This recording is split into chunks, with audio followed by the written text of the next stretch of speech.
Essentiel, le podcast qui donne la parole à des entrepreneurs pas comme les autres. Des entrepreneurs qui ont mis l'humain au centre de leur projet. Pour vous faire découvrir leurs actions en faveur d'un monde plus durable et plus responsable, nous avons décidé de leur donner la parole. Ensemble, plongeons dans le secteur de l'économie sociale et solidaire, un secteur plus que jamais essentiel à notre société. Bonjour à toutes, bonjour à tous. Je suis ravi de vous retrouver pour ce 6e épisode de notre série de podcasts Essentiel. Aujourd'hui, nous parlons solidarité numérique en direction des associations avec Nicolas Lebeau, en charge du pôle numérique solidaire aux ateliers du Bocage, une coopérative membre du réseau Emmaüs. Il vient nous parler du programme Solidatech. Bonjour Nicolas. Bonjour Cédric. Nicolas, pourquoi c'est important de permettre aux associations, à notre époque, d'accéder aux outils numériques et de les aider à se les approprier ? J'ai envie, Cédric, de vous donner d'abord un chiffre qui est le suivant. 84%, c'est ce qu'on a appris dans notre étude, 84% des responsables associatifs ont des difficultés dans l'utilisation du numérique au quotidien dans leur association. C'est ce qui est ressorti de notre étude sur la place du numérique dans le projet associatif. Alors là, on peut dire que le numérique, il est omniprésent au sein des associations. On a le travail à distance, le recrutement, l'animation des bénévoles, la collecte des dons. On a aussi tous les différents services aux adhérents des associations qui sont concernés par l'usage du numérique. Alors, il est vraiment crucial de les aider parce qu'il faut les aider de plusieurs manières par rapport à ces enjeux, et notamment parce qu'on va pouvoir justement leur mettre à disposition des tarifs appropriés et abordables, mais ça ne suffit pas. Plus globalement, elles ont même besoin qu'on les accompagne dans leur transition numérique. On va les aider à choisir, on va les aider à implémenter des nouveaux outils. C'est vraiment toute la raison d'être du programme Solidatech, parce que le monde associatif ne doit pas être le laissé pour compte de la numérisation de nos sociétés. Je comprends, du coup, des tarifs adaptés, un accompagnement dans la transition numérique, ça c'est les deux fondamentaux finalement du programme Solidatech ? Oui, alors on verra tout à l'heure le troisième pilier, mais on a vraiment cette notion de tarifs adaptés et d'accompagnement qui sont majeurs. Concrètement, quand vous dites tarif adapté, comment ça se passe ? Je suis une association, je suis confronté à un besoin numérique, j'ai besoin par exemple d'accéder à un programme, un logiciel, je viens vous voir, comment ça se passe ? D'abord, l'inscription est gratuite et l'association va découvrir dans les premiers temps, en fait, après l'inscription, toute la richesse du programme. Les trois piliers, c'est justement cet outillage. On va avoir les solutions logicielles gratuites ou à prix réduit qui vont être réservées au secteur associatif. Il y aura aussi du matériel, on va pouvoir avoir du matériel reconditionné, proposé à prix solidaire. On a l'accompagnement, on en parlait tout à l'heure, qui vise à soutenir et accompagner les associations. On va vraiment être ou bien à distance ou bien sur le terrain dans cette possibilité de mettre à disposition une hotline, des services d'écoute, des formations individuelles, on a des webinaires collectifs, etc. On a tout un centre de ressources qui est à disposition du monde associatif. Il y a plein de témoignages, des tutoriels, des guides, etc. Et puis l'accompagnement peut même concerner parfois des associations qui vont être accompagnées plusieurs mois sur l'implémentation spécifique au sein de leur structure. Nicolas, je reviens sur cette question des tarifs avant d'aborder vos autres services. C'est une mécanique, je crois, qui s'appuie sur un réseau international de solidarité numérique qui est né aux États-Unis, c'est ça ? Le réseau TechSoup ? Alors vous aviez d'un côté TechSoup, effectivement, un réseau international de solidarité numérique, comme vous l'avez dit Cédric, né aux États-Unis, qui se développait dans toute l'Europe. Et TechSoup avait besoin de trouver dans chaque pays un partenaire local. C'était un petit peu la logique Think Global, Act Local. Et on avait ainsi le programme Solidatech qui était né dès 2008, avec justement les ateliers du Bocage comme partenaire pour la France. Et comme beaucoup d'histoires dans le mouvement Emmaüs, ça a été l'histoire d'une rencontre et d'une confiance mutuelle. Alors de l'autre côté, vous aviez justement les ateliers du Bocage, entreprises coopératives dont le cœur de métier est la collecte et le réemploi de matériel informatique, des smartphones et des cartouches d'impression. Et alors, les ateliers du Bocage étaient dans les Deux-Sèvres, une structure qui s'était montée, qui avait beaucoup grossi par rapport à un gros enjeu autour de l'emploi. On avait eu plusieurs sinistres industriels dans la région, sur tout le territoire du Bocage Bressuiret, et avec les agréments d'entreprises d'insertion et d'entreprises adaptées, on a pu vraiment avoir un impact positif sur l'emploi en créant toutes ces activités. Et donc, dans le cadre des ateliers du Bocage, vous décidez de développer ce programme. Est-ce que vous pouvez nous donner des exemples concrets de besoins d'associations auxquels vous avez répondu, particulièrement dans cette période de confinement ? Alors effectivement, du concret, c'est intéressant de prendre cette période de crise sanitaire parce qu'on a dû être très réactif. Et dès le départ, on a eu On a été submergé par les demandes, Cédric, parce que dès la fin mars, on a publié un guide sur les outils collaboratifs à distance, qui était pertinent pour les associations. On a lancé une série de webinaires avec des... En fait, on a eu des inscriptions records et on était parfois même saturé. On était obligé de refuser au-delà de 500 participants et de faire de nouvelles séances sur des thématiques très attendues.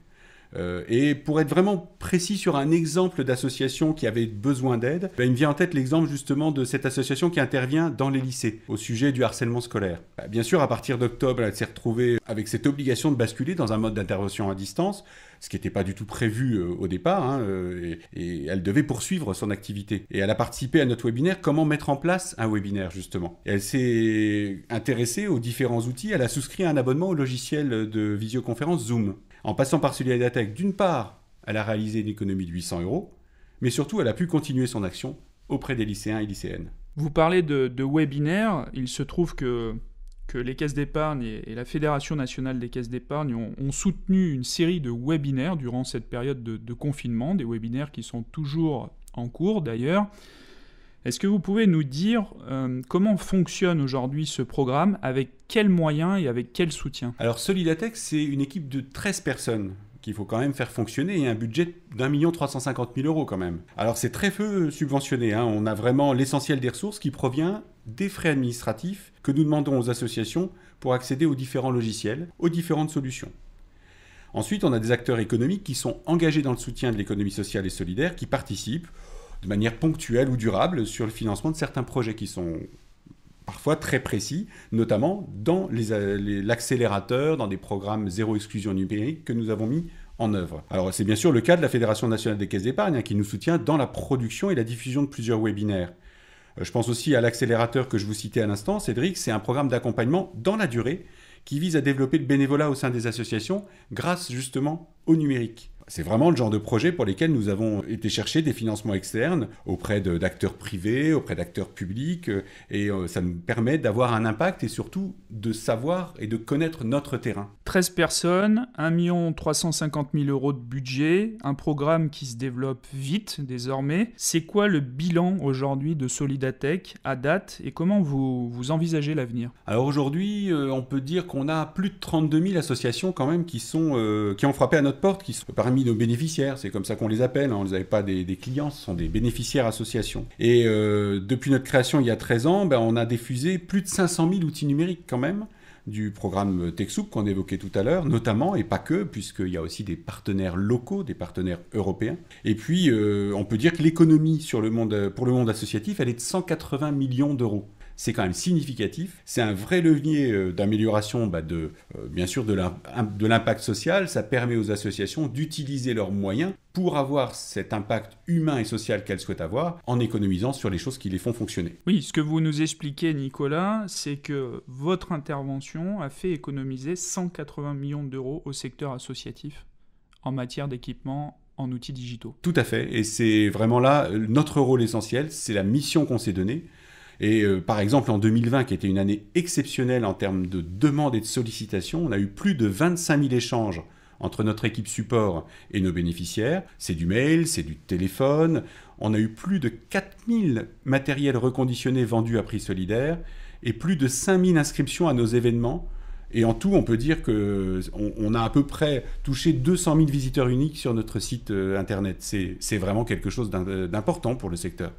Et l'ambition pour la suite ? Alors l'ambition, elle reste d'aider de plus en plus d'associations à renforcer leur impact grâce au meilleur usage du numérique. En fait, on doit à la fois essayer d'être le plus complet possible dans notre offre et dans notre approche, et au-delà du simple outil qu'on va leur apporter, être capable de les accompagner dans la durée, d'être capable de leur permettre, de leur faire un diagnostic numérique. Comment vous voyez l'avenir, Nicolas, après cette période de confinement qui a été un accélérateur des besoins du numérique ? Si on se projette dans 10 ans, par exemple, comment vous voyez la suite ? Ce qui est sûr, Cédric, c'est que la crise sanitaire qu'on vient de vivre, elle a été vraiment un moment d'adaptation très fort et de besoin immédiat de garder un impact avec les adhérents et les bénévoles, un impact sur la société, mais les problématiques qui étaient déjà en place sont restées.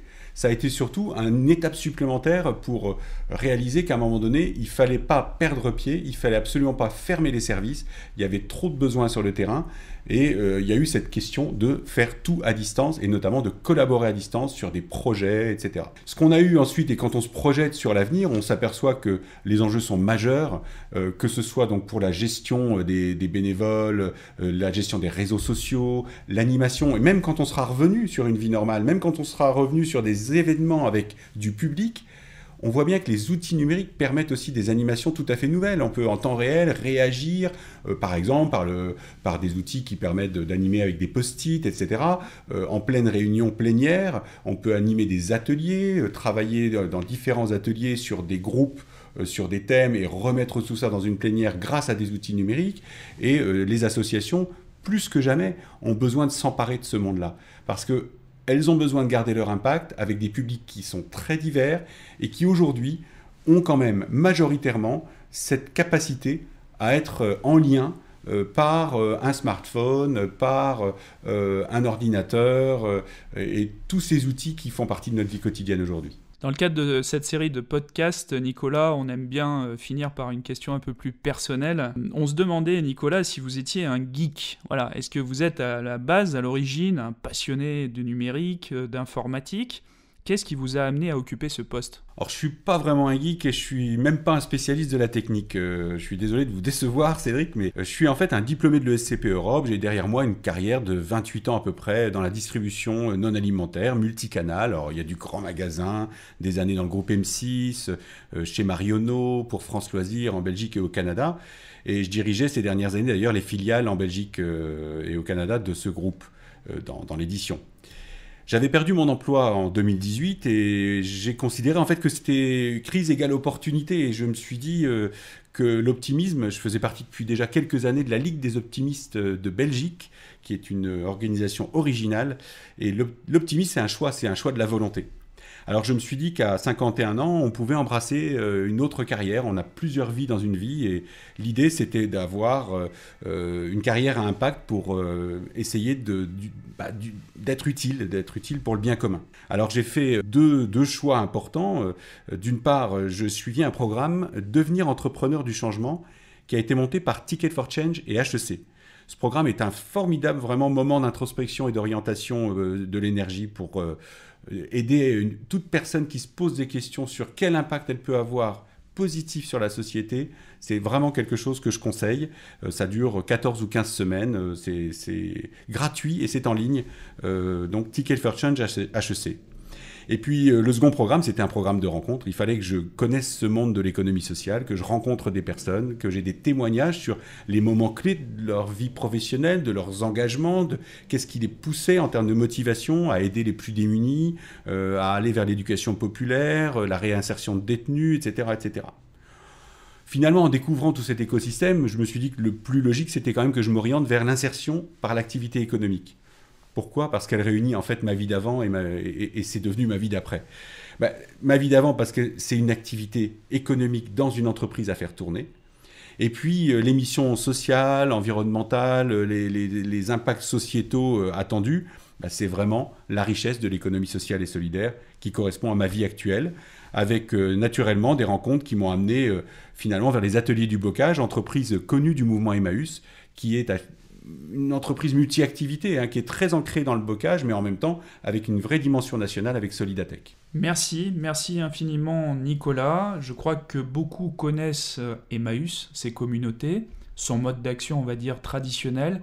Peu certainement connaissaient cette nouvelle activité en direction des associations pour les aider dans l'appropriation des outils numériques. Merci pour toutes ces explications. Merci Cédric. Merci.